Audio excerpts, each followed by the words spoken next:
Record should reflect that the jury is back in the courtroom. Dr. Doberson, I remind you that you're still under oath. And Ms. Pearson, you may resume your direct examination. Dr. Doberson, did you do a second autopsy on July 20th of 2012? I did. And who was the person that you conducted the second autopsy on? That was Alexander Boeck. And do you know what time you began Mr. Boeck's autopsy? It was about 2:30 in the afternoon. I'm going to hand you what have been marked as People's Exhibits 2515, 2606, 2607, 2608, 3039, and 3040.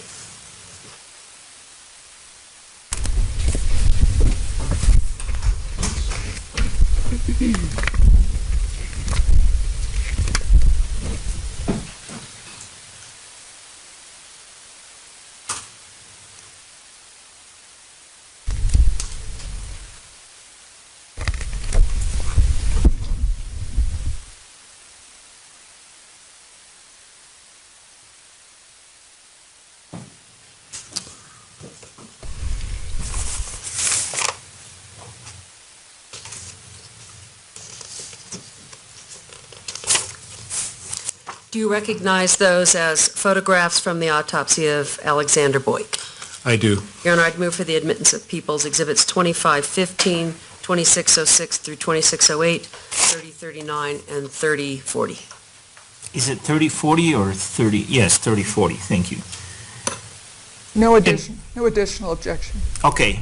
Based on my previous rulings in amended order D98B, the exhibits are admitted to the extent that there has been any objection to them.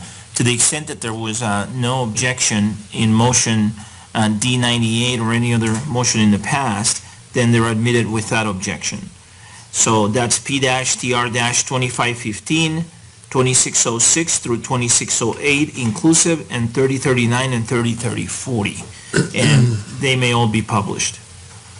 Was his body x-rayed as part of the autopsy? It was. Could I have 2515, please?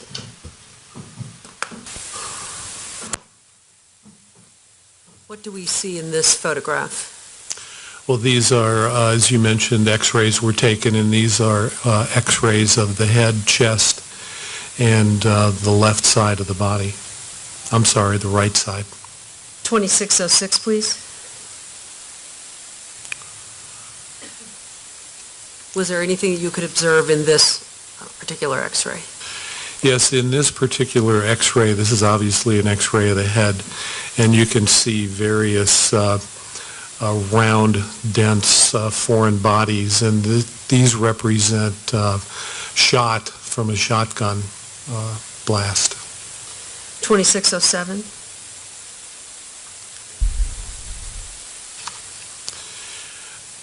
What do you observe in this? This is an x-ray of the chest, and as you can see, the same projectiles are present in the chest and also in the right shoulder. 2608. What are we looking at in this one? Well, this, I think this is reversed. We're still looking at the right side. Again, you see some of these shots, and I'm just putting the pointer by one of them, but they're present in the chest and the right arm. You can take that down. Did you do an external exam? Yes. What did you observe on the external exam? The main injury here was a shotgun injury to the right side of the head, probably from the same shotgun blast. The right arm, right shoulder, and right chest were also injured. Were photographs taken of his body during the autopsy but prior to the time of the internal exam? Yes. If I could have 3039, please. Is this Mr. Boeck? It is. And do you see the shotgun blast to his head in this one? Well, for the most part, you just see blood. The actual shotgun type injuries are to the right side of his head. 3040, please.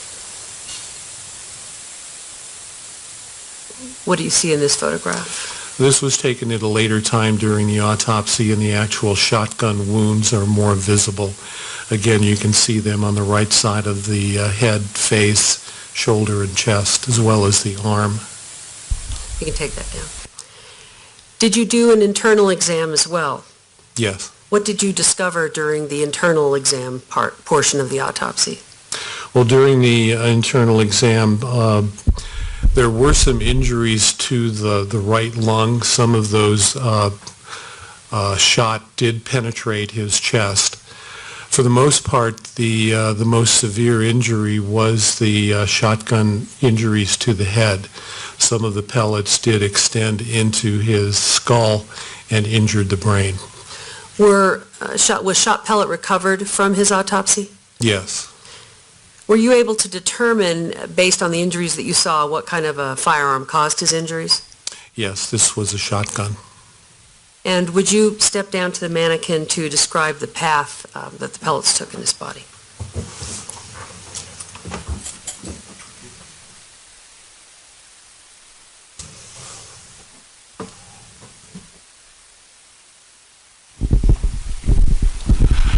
Well, as I think you can see from the photographs, the shotgun blast came from the right side. There were quite a few pellets that were entering his head, face, and the neck as well.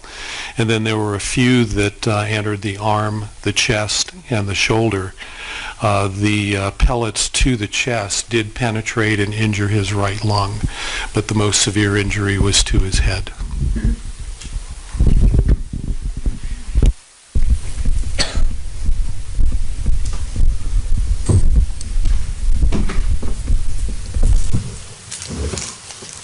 Were you able to determine a cause and manner of death for A.J. Boyk? Yes. What was the cause of death? The cause of death were head injuries due to a shotgun wound to the head. And the manner of death? Homicide. Did you do a third autopsy on July 20th of 2012? I did. And who was that? That was Matthew McQuinn. What time did you begin that autopsy? That was at 4:45 p.m.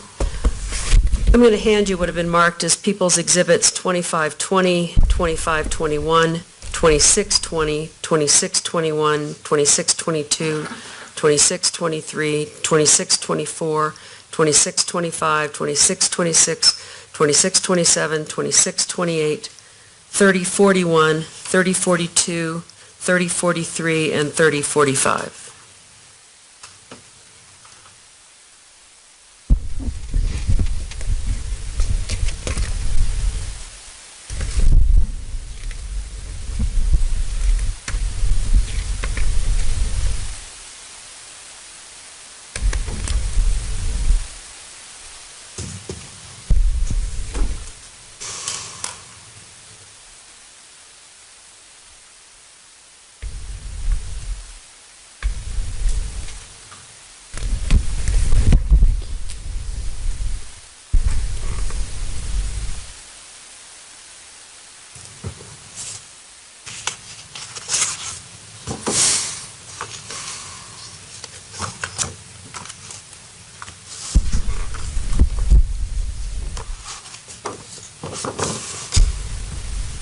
Are these all photographs that were taken during the autopsy of Matt McQuinn on July 20th of 2012? Yes.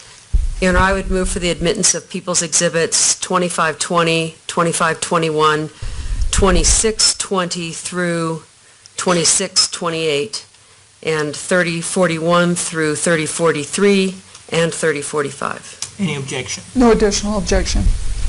All right, to the extent that there has been an objection to any of these exhibits, I rely on my rulings in amended order D98B, as there is no additional objection. To the extent that there has been no objection and there is no objection, then these exhibits are admitted without objection. So P-TR-2520, 2521, 2620 through 2628 inclusive, 3041 through 3043 inclusive, and 3045 are all admitted and may all be published.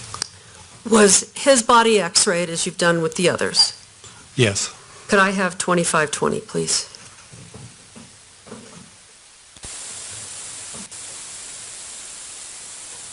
Is this an overall x-ray of all of the parts of his body? Or some of them, rather? It is, and again, goes from the head to the abdomen, and you can see various, for example, a pair of glasses is evident here on the head x-ray, and a necklace here about the neck. But for the most part, we see a lot of foreign material. These are projectile pieces, and they're present in the chest and the abdomen as well. 2521, please. What does this depict? These are the lower extremities, and it's difficult to see, and this was kind of a difficult case. You can see some projectiles here. Here's one, for example, on the left leg, and also you can see here on the right leg there's a fracture of the fibula, which I have the pointer next to. 2620. What do you observe in this photograph of the x-ray?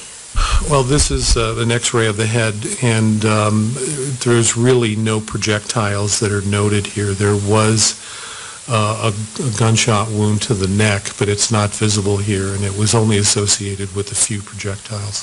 2621. Was there anything that you observed in this photograph? Well, here, right at the center, near the spine, I have the pointer on it, is a bullet fragment, a conical-shaped, a cone-shaped bullet fragment. And then over the shoulder, you can see a few other projectiles, and these were all recovered at the autopsy. 2622. Again, very similar, just projectiles here in the right chest cavity. Also, you can see evidence of some soft tissue injury here along the right arm. Or I'm sorry, this is actually the left arm. Some of these are turned around, but you can see the soft tissue injury here on the right arm. 2623. This is the same. 2624. This is the left arm, and you can see the humerus has been fractured, and it's associated with a lot of projectile fragments. 2625. This is an x-ray of the abdomen, and once again, projectiles that were recovered. All in all, there were 9 gunshot wounds that Mr. McQuinn sustained. 2626. This is the same. 2627. And these are the lower extremities. You could see the areas of the knee at the top. Once again, he sustained 5 gunshot wounds to the lower extremities. Some were through and through, and some were associated with projectiles. 2628. This is the fracture of the fibula that I've mentioned before. It's the right leg. Did you do an external exam? I did. What did you observe on the external exam? As I mentioned before, all in all, there were at least 9 gunshot wounds that he sustained. The most severe was a gunshot wound to the neck. It entered on the left side, went through the neck, and was associated with transections or injuries of all of the major blood vessels in the neck. The other wound that was very severe was a wound to the chest, and that entered at the right upper chest and came out the left side of the chest. It also injured the left arm, and this was associated with with very severe injuries to the internal organs, both lungs and the aorta, which is the major artery of the chest. And were there photos taken of his body prior to the beginning of the internal autopsy as well? Yes. Could I have 3041, please?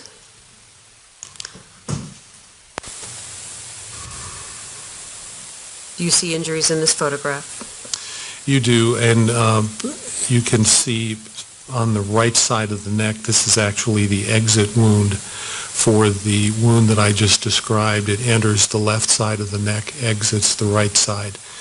It's associated with, again, very severe injuries. 3042. This is the exit wound to the gunshot wound to the chest that I just described. It does traverse the chest, comes out here in the left armpit region, and then it also enters the left arm. And this was also associated with the fracture of the left humerus, which I'm roughly pointing to. 3043. This is our wounds to his right lower extremities. Actually, both lower extremities had them, but these are gunshot-associated injuries to his right thigh. 3045. This, I believe, we talked about. You can take that down. Now, you discussed somewhat some of your findings on the internal exam. Were there other findings that you made when you did the internal exam of Mr. McQuinn? Only injuries related to the gunshot wounds that I just described. Were you able to determine what kind of firearm caused all of his injuries? I believe all of the injuries were attributable to a rifle.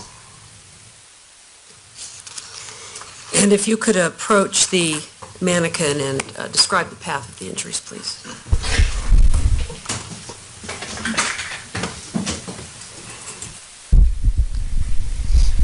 I'll just describe because there were so many wounds, I'll just describe the main ones again. Why don't we have him use the microphone? Oh, I'm sorry.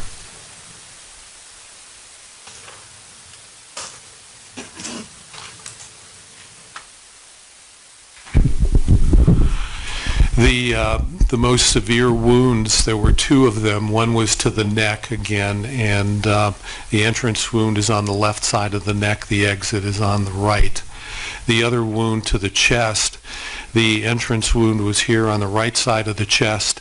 It traverses the chest, comes out the left side of the chest, and was also associated with an injury to the left arm.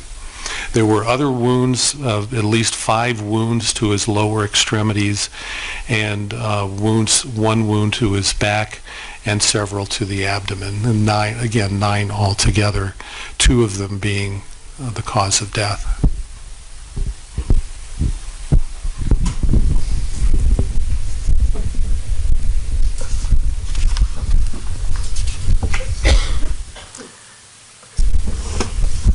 What did you determine the cause of death was for Matthew McQuinn? In this case, severe internal injuries due to gunshot wounds to the neck and chest. And the manner of death? Homicide. Did you do any other autopsies on July 20th of 2012? No. Did you continue to conduct autopsies on July 21st of 2012? We did, yes. Whose was the first autopsy that you did on July 21st? The first one was Rebecca Wingo, and that was done at 9:50 a.m. on July 21st. I'm going to hand you what have been marked as People's Exhibits 25, 27, 26, 39, 26, 40, 26, 41, 26, 42, 48, 71, 48, 72, 48, 73, 30, 46, 30, 47, 30, 48, and 30, 49.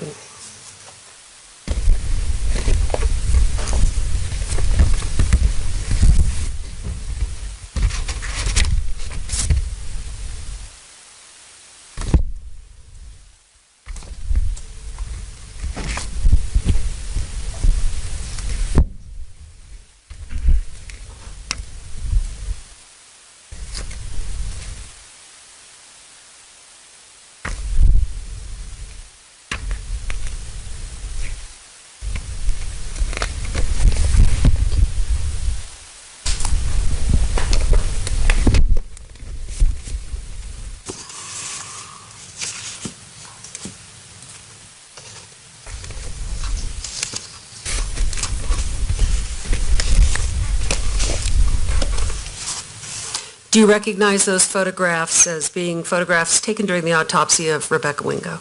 I do. Your Honor, I'd move for the admittance of People's Exhibits 2527, 2639 through 2642, 4871 through 4873, 3046 through 3049. Ms. Brady? No additional objection.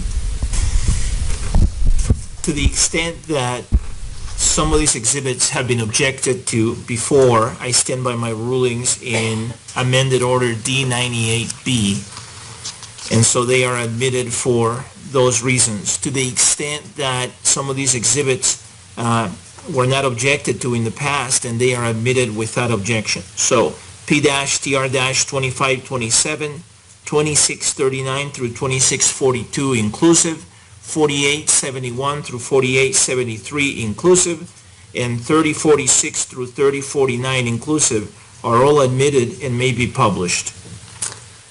Could I have 2527, please?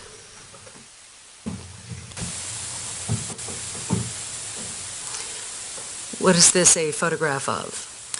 Well, these are all photographs of the, taken before the autopsy of Rebecca Wingo, going from the head to the upper extremities and the chest. 2639, please? Well, this is a radiograph of the head, and as you can see, it's a relatively complex situation. We have at least two different projectiles here. We have projectiles that I'm pointing to here on the side of the head that are consistent with the shotgun injuries we've described previously. Also, towards the front of the face, we can see very irregularly shaped projectiles, which are likely from a rifle. So there were two different weapons that impacted Ms. Wingo. 2640?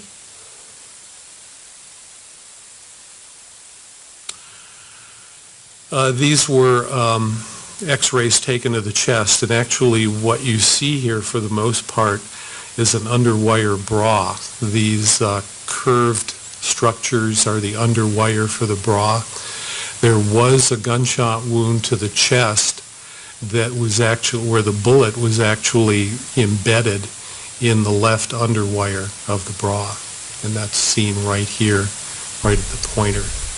And just, it might be confusing, but this area on the back is simply the clips on the back of the bra. 2641? It's the same. 2642? This is just a radiograph of the abdomen, and there are no projectiles that were found. 4871? This is just a partial x-ray, it looks like, of one of the upper extremities, and it does not show any projectiles. 4872? Same. 4873? And this is simply an x-ray, once again showing similar features that we've seen before. Did you do you can take that down.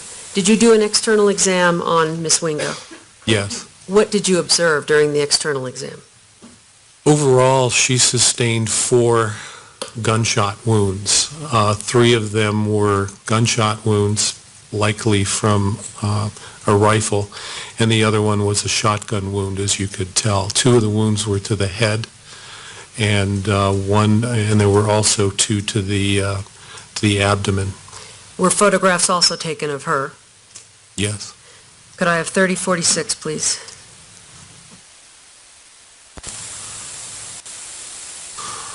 Is this a photograph of her face? Yes. And are there any injuries that you can see on this photograph? Not very well, but again, on the right side of the face and head are shotgun-type wounds. 3047, please? This is a photograph of the right side of her abdomen. Her head is to the left, her feet are to the right, and here you can see the entrance wound. Actually, there were 2 wounds to the abdomen, and none of them were really serious. They didn't enter the peritoneal cavity or the chest cavity. They were very superficial. 3048. And I believe we're looking at her back, and it's just difficult to see. There's some foreign material here, but I believe this really doesn't show anything. 3049. And these are shotgun-associated injuries to her right shoulder. As I mentioned, the blast was to the right side of her head. There were also some shot that entered her right shoulder. You take that down. Did you do an internal exam as well? Yes. And during the internal exam, did you make any other observations?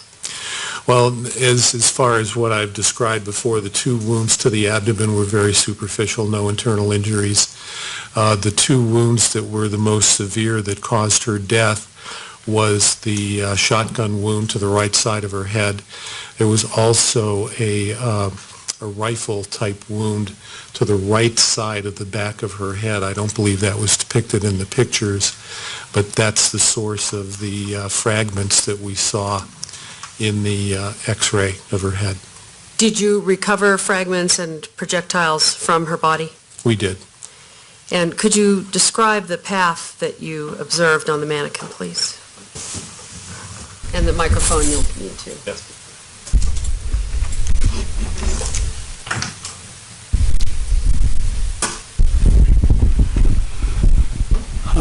Again, as I just described, there were 2 gunshot wounds to the abdomen.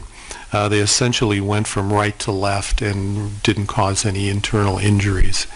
The 2 most serious wounds were the wound from the shotgun to the right side of the head. There was also an entrance wound from the rifle wound that went to the right side of the head as well. Both directions were from right to left, and there were severe injuries to the brain associated with each one. Thank you.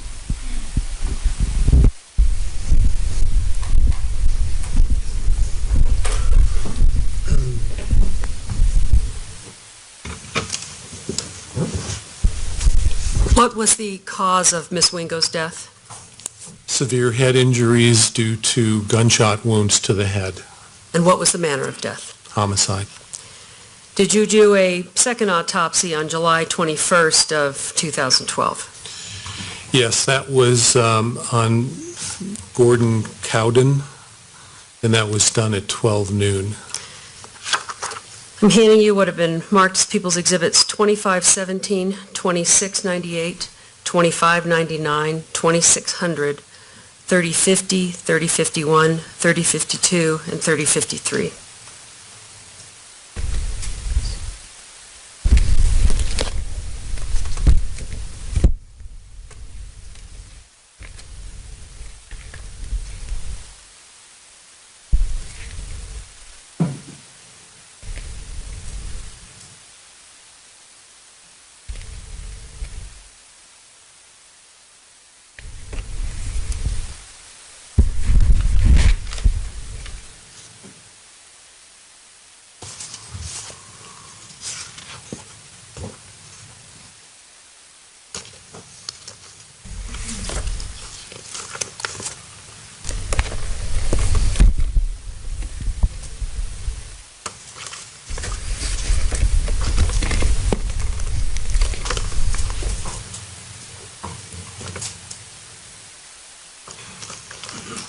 Do you recognize all of those photographs? I do. And were they taken from of the x-rays and of the person of Mr. Cowden during his autopsy? Yes. Your Honor, I'd move for the admittance of People's Exhibits 2517, 2698, 2599, 2600, and 3050 to 3053 inclusive. No additional objection. Ms. Pearson, are you sure it's 2698, not 2598? I think it is, and I'll ask Dr. Doverson to check.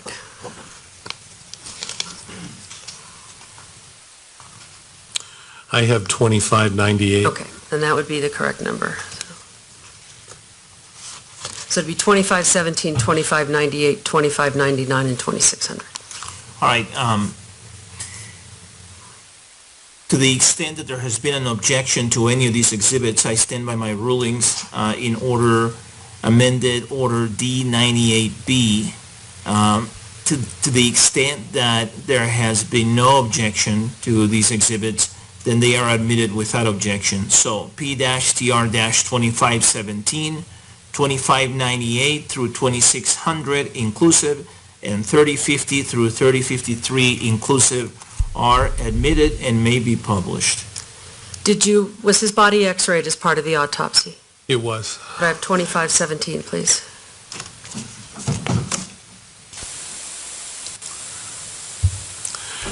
There was, in this particular case, there was only one gunshot wound, and it was to the chest. So these are just 3 different x-rays, and none of them show any projectiles. 2598. Again, the same thing. This is an x-ray of the chest. There do appear to be some particles here, but I don't believe they were within the body. The gunshot wound mainly went from the right armpit to the left, and so this is just extraneous material, but it was a perforating wound, which means it went in and exited. 2599. And again, this pretty much the same thing. 2600. Same. Did you do both internal, you can take that down, please. Did you do both an external exam and an internal exam for Mr. Cowden? I did. Could I have 3050, please? Is this Mr. Cowden? This is Mr. Cowden, yes. 3051. I'm not sure, well, this picture shows the entrance wound, and I'm trying to move the pointer to, this is the right armpit, essentially, and that is the entrance wound at the end of the pointer. The other injuries are just a bruise and scratch that he sustained, very minor. 3052. And this is the left armpit, the back of the left armpit, and you could see the exit wound right here at the end of the pointer. 3053. And this is another photograph of the entrance wound in the right armpit. You can take that down. What did you discover during the internal exam of Mr. Cowden? Well, this is, again, a single perforating gunshot wound, and it traversed the chest. It caused injuries to both lungs, the heart, and the aorta, again, the major artery of the chest. Were you able to determine, based on the observations of his injuries, whether a rifle, a shotgun, or a handgun caused his injuries? Because of the appearance of the x-ray and the internal examination, it looked like this was a handgun. Can you describe the path that the bullet took, and did you only find one gunshot wound to him? We only found one gunshot wound, and essentially it was from right to left, slightly upward. Did you recover any kind of projectiles or fragments in his body? No. Did you determine a cause and manner of death for Mr. Cowden? Yes. Severe internal injuries due to a gunshot wound to the chest. Is that the cause of death? That's the cause And the of manner death. of death? Homicide. Did you do a third autopsy on July 21st of 2012? I did. And who was that? And that was Alexander Teves, and that was done at 2 p.m. in the afternoon. I'm going to hand you what have been marked as People's Exhibits 2526, 2603, 3054, 3055, and 3056.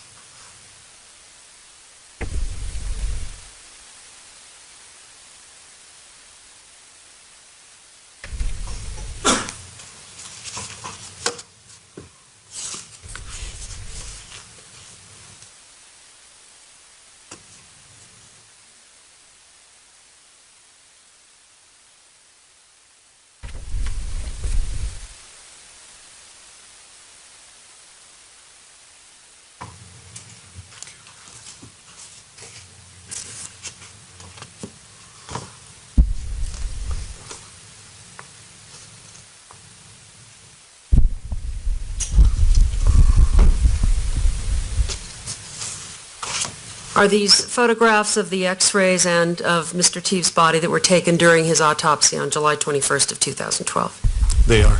Your Honor, I'd move for the admittance of People's Exhibits 2526, 2603, 3054, 3055, and 3056. Approach. Yes.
right.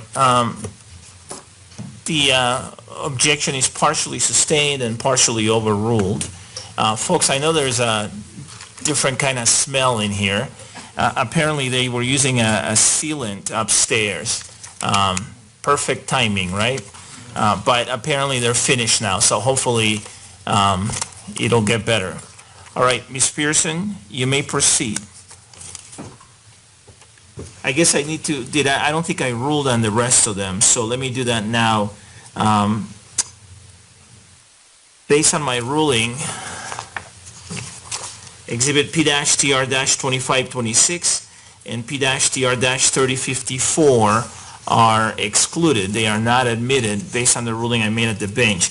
With respect to the other exhibits, they are admitted either based on my ruling at the bench or based on my previous rulings in amended order D98B. All right, you may proceed.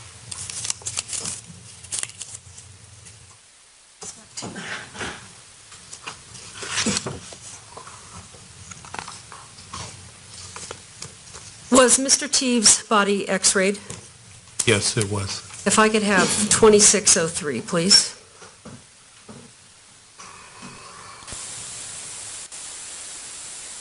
Could you explain what you see in this photograph?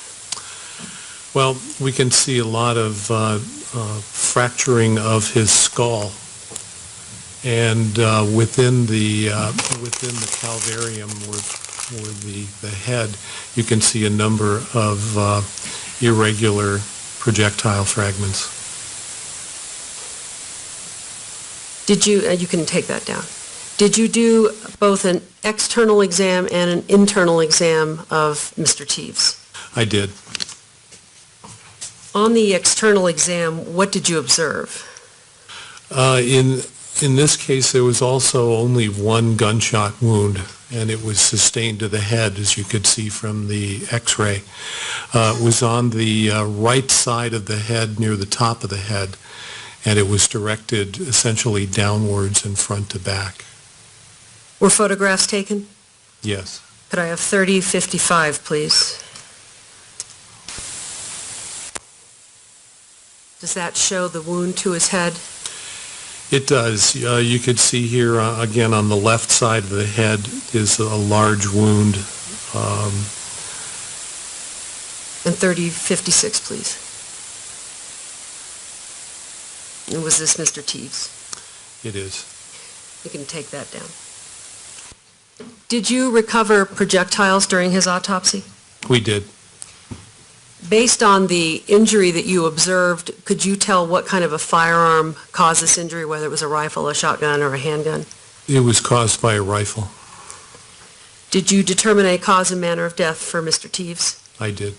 What was the cause of death? It's severe head injuries due to a gunshot wound to the head. And what was the manner of death? Homicide. Thank you, Dr. Doberson. I don't have any more questions. Ms. Brady, do you have any cross-examination? No, sir, thank you. And the jury does not appear to have any questions for Dr. Doberson. May Dr. Doberson be released from his subpoena? He may. Is there any objection? No, sir. Dr. Doberson, thank you. Thank you.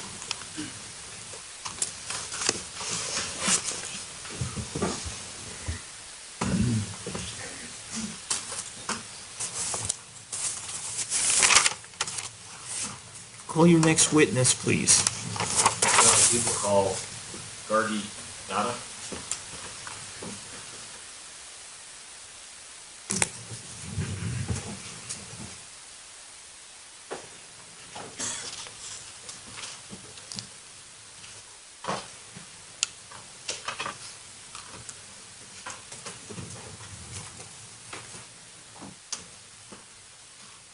Good afternoon.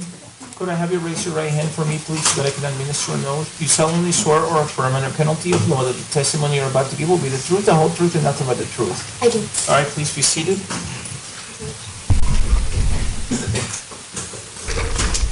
Okay, yes. Could you remove the mannequin, please?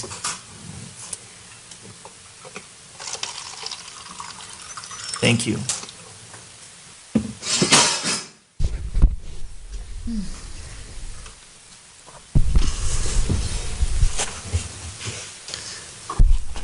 Could you please tell us your full name and spell your first, middle, and last names?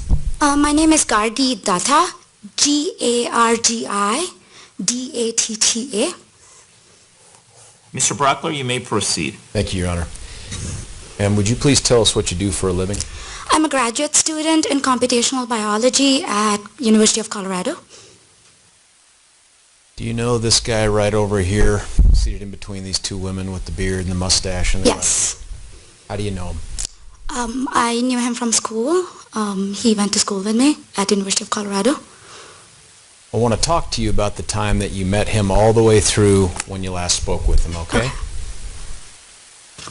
First off, are you nervous? Yes.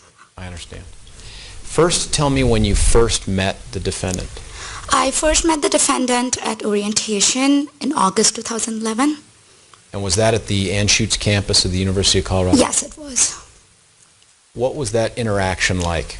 I do not remember really having an interaction with him.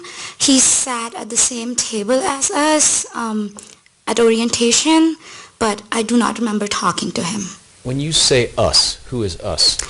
I know Ben Garcia was there. I don't remember anyone else who was there on that table. Did you make any observations of the defendant in August of 2011? Just that he was wearing bright blue sunglasses. Okay. Really bright blue sunglasses, yeah. When was the next time you remember having any more significant contact with the defendant? Sometime in September 2011, in classes together. We, all graduate students at Anschutz Medical Campus, take this core biology class together, and we were in the same class. And what was the period of time that you were in class together? We were in the core class from September to December 2011, and another neuroscience class from January to May 2012. What was that second class you mentioned? I believe it's called Biological Basis of Neurological Disorders, something of that sort. And that lasted pretty much that entire second semester, if I'm using the right term? Yes. Now, at the time that you guys first had that class together back in September of 2011, how did you end up getting to know him any better than you had at the orientation in August? The defendant sat behind us in class, so you usually in that class interact with people around you, and he sat behind us, so we got to talking. I don't remember the specific instance, though. By the time that you had started talking to the defendant, had you already made some other relationships or friends at the Anschutz campus? Yes. Were they also in that class? Yes. Tell us who they are. So the people who sat together were Ben Garcia, Tim Tapscott, and Charlotte Siska sometimes sat with us, and sometimes Emily Busta sat with us. That last name, Charlotte, what was the last name? Siska. Can you spell that? Do you know? Siska. Okay, Siska. Okay, thank you. And do you remember the setting when you first started having a conversation with the defendant? And my question is going to be after that is, who started talking to whom first? I do not remember who started talking to whom first, yeah. Okay, and what was that like? What other observations did you make of the defendant in those early days of your class together in September? He seemed shy and quiet. He seemed to take notes in class. Before I started talking to him, those were the observations I made. Mm-hmm. Yeah. And when you started talking, was it about anything in particular or just the class that you were in? The first conversation I remember having with him is talking about a study session that a big group of people in that class used to go to, and inviting him to the study session. Did he seem open to it? Yes. Your Honor, may I approach the witness Yes. with what has been marked as People's Exhibit 1243. Ma'am, take a look at that. And if you recognize what that is, would you tell us what it is? Yes. I believe to invite him to the study sessions which we used to have at different places, different coffee shops around Denver. To tell him where it was going to be next, I took his number and gave him a missed call. And apparently it did not go through, so he found my email address and emailed me, giving me his number again so I could tell him where the study session was. This People's Exhibit 1243, is this that email that you recall receiving? Yes. And this is a fair and accurate copy of the email that you received from the defendant on September 23rd, 2011? Yes. Doesn't look like it's been changed in any way? No. Your Honor, I'm going to move for the admission of 1243 into evidence, please. Any objection? I don't have an objection. If we could perhaps have her put her name on there so that later we know who this was sent to, since it doesn't have any to information. Do you have any objection, Mr. Brocker, to Not her at all, putting her sir. name on there? I think it's a good idea. Okay, let's do that. With that then, P-TR-12, is it 1243? Yes, sir. All right, 1243 is admitted. Can you, using your best print, write your name at the top of that, just so that we... Do you have a pen? I can get one for you. There's one here. Okay.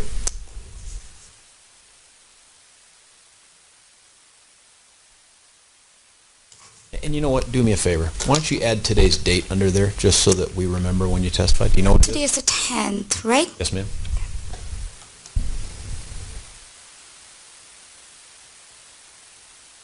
Done. Thank you. Your Honor, I'm going to move for publication of 1243. It'll obviously be without the name and the date on it. That request is granted. Now, other ma'am, can you blow up the part next to subject? No, not that. After you see says, oh, that's not it. Ma'am, look at subject and it says 2117. When it gets to all next to whatever that is, begins with hey girl, can you put that up for us? Is this what he typed to you in the subject? Apparently.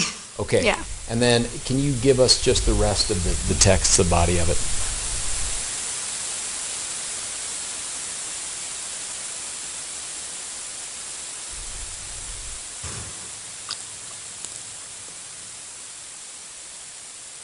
Now this right here, it says that, and he gives you his cell phone number. Is that the cell phone number you came to know belonging to the defendant? I believe so. I don't remember his cell phone number, but I had only one, so. And would you have put it in your phone so you didn't have to look it up ever again? Yes. Okay. And did he ever tell you the best ever world's greatest knock-knock joke? I do not remember him telling me that. Is this writing style and sort of the way he injects humor into it, is this consistent with how he communicated with you in writing throughout the time that you communicated with him in writing? For the most part. Thank you. Thank you, ma'am. Now, after you guys had ended up exchanging cell phone numbers, did he end up going to that study session with you? I don't exactly remember, but as far as I remember, he did. Tell us the progression of how it went from we're two people in class doing study sessions together to something more. So we started interacting more, and he and Ben Garcia became friends too. So the three of us started hanging out more, and I believe he asked me out on a date. I don't remember who asked whom out on a date, but yeah. Would it be out of character for you to have asked him? No, But you just can't remember. I just can't remember. Do you remember what that first date was? We went to a film festival in Denver, What kind of film festival? a horror film festival. That's romantic. Did you do anything else before or after? We grabbed dinner at some point. I do not remember if it was before or after. Do you remember what period of time that was in terms of September, October? Sometime in October.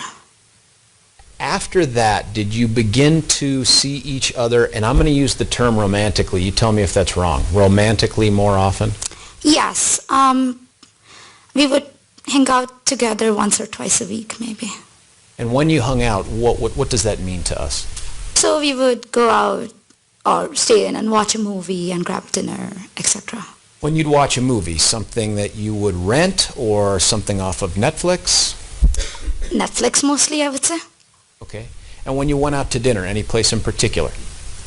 No particular place jogs my memory. There were, yeah. Did you continue to hang out as a group with, you told us he became friends with a man named Ben Garcia. You'd also previously mentioned Tim Tapscott. Did you guys continue to do things together? Yes, the four of us did things together often. Tell us about him. So we went on a hike to Dinosaur Ridge once. We used to play board games together often, the four of us, and also went for movies and stuff together. You said you played board games together. Tell us what kind of board games you played. Judge, I'm going to object to relevance. Overruled? Go ahead. So I know we played Dominion, which is almost a card game kind of board game. What is it? A strategy game? Is it a luck So game? if you know Magic cards, it's pretty similar but much faster. It's a strategy card game almost. So they have their own custom cards, and it's a strategy card game. Yes. Where would you guys play? We would rotate between different people's places. Yeah. Now, during this time, it sounds like you had the opportunity to observe him both at school and in places with just you and places with this group of a couple other people. Is that fair? Yes. I want to ask you to describe how the defendant's demeanor or presentation was in each of those. First, at school. How was he at school? He was pretty shy and closed off at school. He wouldn't go interact with other people by himself at school. And by interact, did you ever see him go up to someone and initiate a conversation with them? Not that I remember. Would he respond if someone approached him with a conversation? Yes. How was he in terms of interacting in that smaller group of, it sounds like, better friends, Ben and Tim and you? I would say he was more forthcoming than he was in school, but he still wasn't extremely interactive. How about when it was just you and he? He would talk a decent amount then, yeah. And was that a marked difference between what you saw when you were with him by yourself versus how you saw him in the classroom and at school? A marked difference between those two, yes.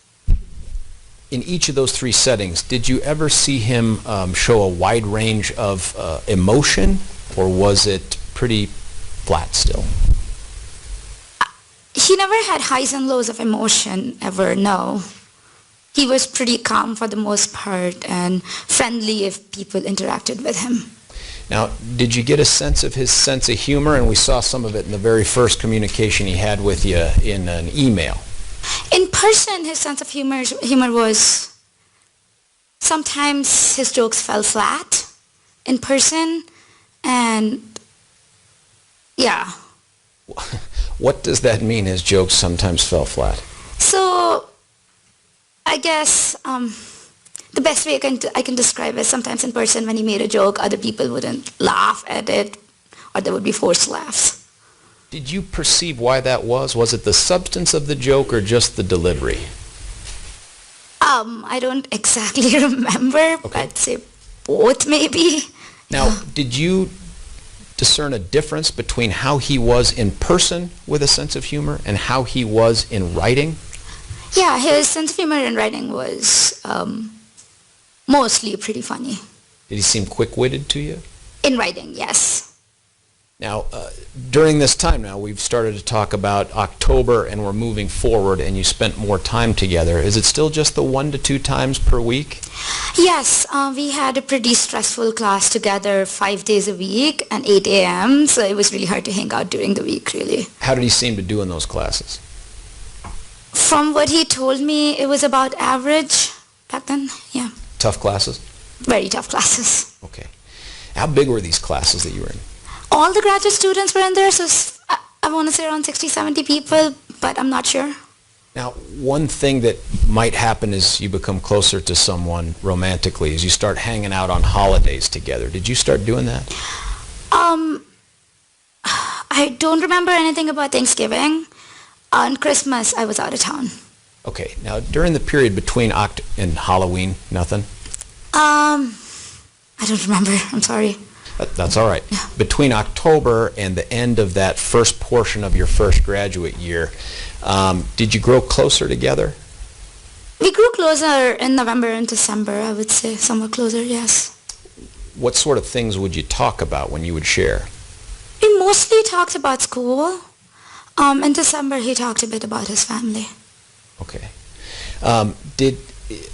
And I'm sorry, I don't mean to be indelicate here, but did you ever get to the point where you began to have a physically intimate relationship with the defendant? Yes. Okay. Did he ever express to you that that was his first physically intimate relationship? No. In fact, did he tell you something different than that? Yes. He told me that he had grown intimate with someone in camp. I believe in undergraduate, but I don't exactly remember. And did he tell you where he went to undergraduate school? I think UC Riverside. Not sure. Okay. During this time also, did you begin to communicate other than just in person with each other? On chat, Google Chat, and sometimes to make plans on text messaging. All right, text messaging you mean by using your cell phones? Yes, And was that frequent or infrequent? not that frequent. What was the second most frequent form of communication other than talking face-to-face? Google Chat, so IMing each other, instant messaging each other on Google. Okay. And did that, once that started, did that continue pretty regularly through the time that you were together? Yeah, Was there any other way that did you ever talk on the phone much? not much, no. All right. As you approached the Christmas break, did you get some time off that you got to leave the school? Yes, Him too? yes, Did you guys stay in touch over that break? yes. And you didn't spend New Year's together? No, I was out of town. Do you remember about when you came back? I would have been early January sometime. Him too? Yes, And did you start back up again kind of where you'd left off in December? yes. Was it different at all? I was getting distant from him. Why? I had already told him in the start it would be a casual relationship, and I did not really feel much closer with him, so I wanted to break up with him. Did you have a sense of how he felt towards you? I think he liked me more than I liked him, but we didn't talk about it. So. When he came back from, did you know where he went, by the way? California to visit his family. When he came back, did you spend time again together as you had before? I don't remember exactly, but I might have reduced spending time with him a bit. Do you ever remember him telling you that he had gotten mononucleosis? No. Given the status of your relationship, do you think you'd remember if he'd had Definitely. kissing disease? Definitely, yeah. Okay, and never mentioned that to He you. never mentioned that to me. Did you observe any signs in him that he was suffering from some sort of illness, sickness, disease? I mean, he might have gotten a cold once in a while, but everyone does, yeah. Okay. So we're moving now through January. Has he talked to you at all about where he is with his rotations and his studies? I believe what he said was his first rotation went well, and he was thinking of joining that lab. His second rotation wasn't going so well. So that's what he told me. Okay. And this continues on until, how long do you guys continue to see each other before things change? We kept dating until mid to end of February. I don't remember the exact date. Did you say mid to end of February? Yes. Okay. And do you remember how it ended? Yes, I don't remember if I texted him or called him, but I told him that I needed to talk to him. I went over and told him that I don't see a future with him, and thus I'm breaking up with him. You went over to his place? Yes. Now, let me ask you some questions about that. How often would you go over to the defendant's apartment? Maybe once a week. Okay, and if you guys spent the night together, would it be there or your place or both? I think both. Describe for us the cleanliness level of the defendant's apartment. His living room and his kitchen were extremely clean. He didn't like leaving dishes in the sink at all. His bedroom had clothes all around, so it was pretty messy. Okay, in the times that you spent together, did you ever notice anything negative or different about his hygiene or the way he dressed or any of those issues? No. And was he consistent in that from the first time you saw him till the last time you saw him? Yes. At his apartment, when you two would sleep, since you would know, did you have trouble sleeping during this stressful graduate school year? Yes. Did he too? I believe so. Okay. Now you talked about these G-chats. And have you had a chance to look at them, by the way? Yes. All right. Now, Your Honor, with the court's permission, I'd like to approach with what's been marked as 649. You may. Thank you. Ma'am, I'm handing you what's been marked as 649, and you know we were just talking about the G-chats, the Gmail chats. Have you had a chance previously to look at this exhibit? Yes. And does this contain the Gmail chats between you and the defendant over the period of time that you had a relationship? Yes. In fact, does it actually go a little bit past when you had a relationship? Yes. Now, you've had a chance to go through there. Is that a fair and accurate representation of and let me just ask, what's the right way to call it? Is it G-chat, Gmail chat, Google chat? G-chat or Google chat, both work. Okay, G-chat. Are these the fair and accurate copy of the G-chats that you had with the defendant? Yes. Do these G-chats also give us a glimpse into the communication style that the defendant had over the period of time that's covered here from roughly October through the end of March? Yes. Your Honor, I'm going to move for the admission of People's Exhibit 649 into evidence. Any additional objection? No additional objection, and again, I would request that she put her name on there. Okay. Thank you. Any objection to that? No, I was going to do that, but Okay. you should beat me to it. All right. Please put your name on there. All right. The date And- as well? Yes, ma'am? Yes, thank you. And based on my prior ruling, P-TR-649 is admitted. Your Honor, can we approach? Yes.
All right, members of the jury, given the time, we're going to go ahead and adjourn at this time. It's almost 5 till 5, so we'll adjourn 5 minutes early.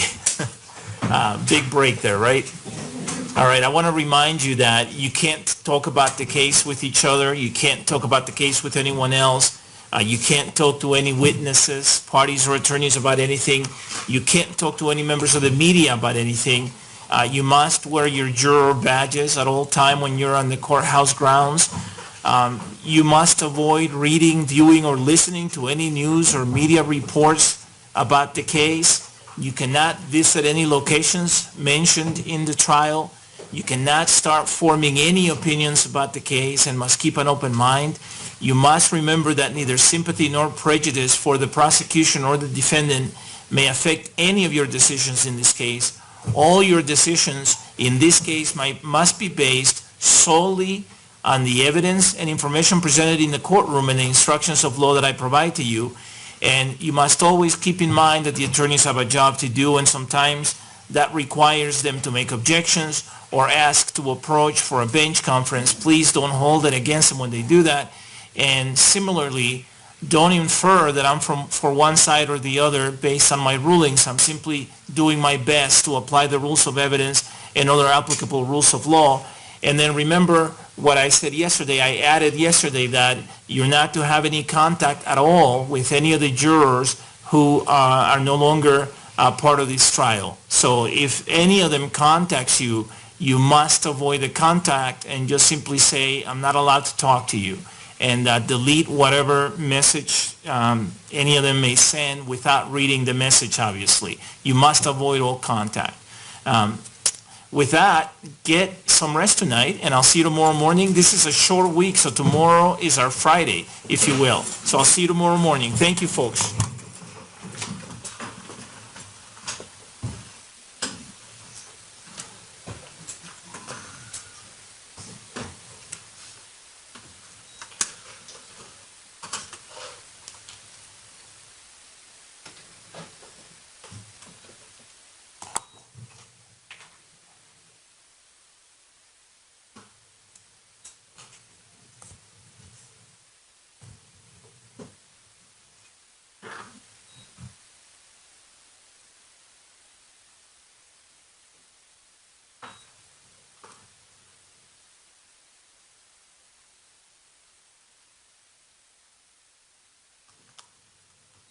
Ms. Data, you can leave as well. We'll see you tomorrow. Your subpoenas continue until tomorrow. You can leave that there. Thank you.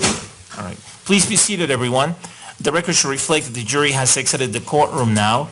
I think when I ruled on Exhibit P-TR-649 earlier, I think I kept referring to it as Gmail chat. So to the extent that I was referring to it as that, obviously I was referring to this exhibit, and I think other people have referred to it as that. But if it's Google Chat or G-Chat, the record should reflect that it's the same exhibit.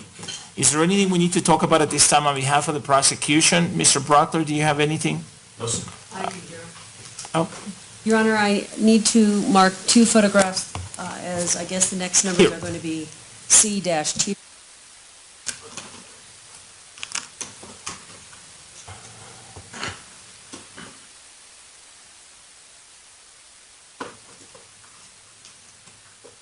why don't you state for the record what each one of them is marked as right now in terms of your exhibit, and then how each one will be marked as in terms of a court trial exhibit as a result of having been offered but not admitted. Your Honor, People's Exhibit 2526 will be marked as C-TR-53, and People's Exhibit 3054 will be marked as C-TR-54. Okay, thank you. Anything on behalf of the defense, Mr. King? I do, Ms. Spangler? actually, Judge. All right.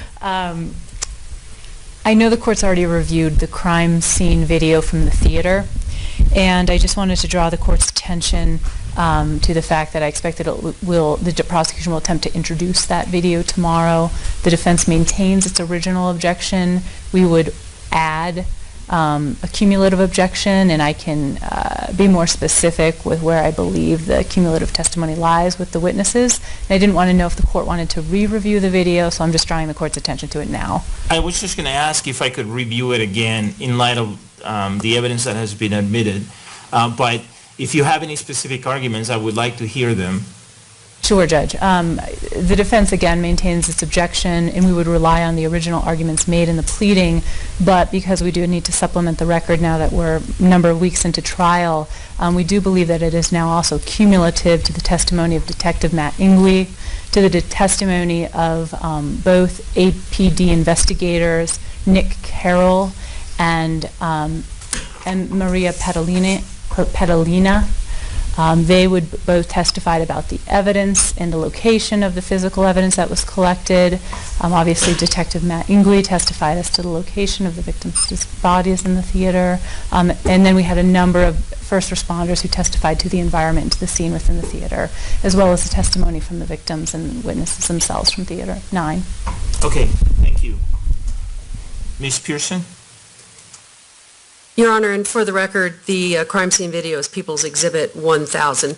The crime scene video gives a unique picture of the theater because it begins on the outside of the theater, walking through the lobby into the theater, and gives you a different sense of how the theater looked at a time prior to it being processed, prior to the bodies of the deceased being removed, that you don't get from still photographs. It has a different kind of purpose because of that, because you get a different sense of context from it than you do from a still photograph, and especially given how early in the process it was done.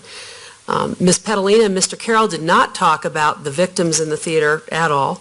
The only person who did and placed them in the theater was Detective Ingui, and did that with still photographs. But to have a video that essentially walks you into the theater from outside, through the lobby, through the entrances that we've discussed, where you actually have to turn the corner to go around to get into the seats and enter into the theater itself and up through the stadium seating, is an entirely different kind of picture.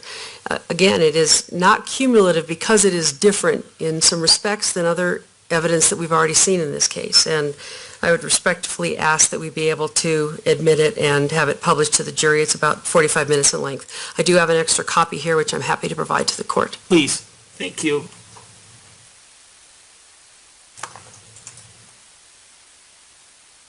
I have reviewed it before, but I will review it again. I know I reviewed it before issuing amended order D98B, and I know that I ruled on it in that order, but I will review it again in light of the evidence that has been admitted and in light of the arguments presented today.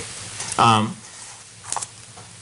meant to ask the defense if counsel is asking me to give any kind of instruction with respect to Google Chat exhibit P-TR-649 in terms of any statements by Ms. Data, so that the jury knows that those statements are being admitted only for the limited purpose of placing the defendant's statements in context and to allow those statements to be intelligible. Is the defense requesting such an instruction? Yes, sir. All right. I will give that instruction. Please remind me tomorrow if I forget.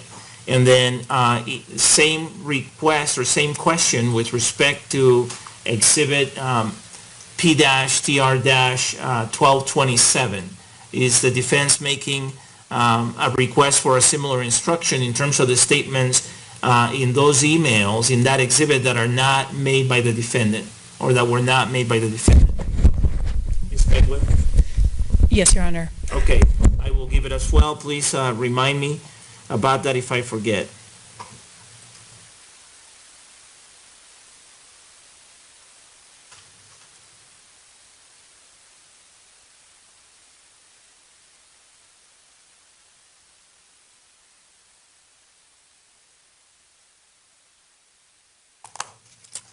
By the way, I indicated yesterday when I denied Mr. King's request to poll the jurors one by one, all 24 or 21 jurors one by one, in terms of whether they had heard any statements from any other juror about the case. I denied that request, but I said that I would include in my advisements at the end of the day that they have to tell me if they hear a statement about the case, even if it's from another juror.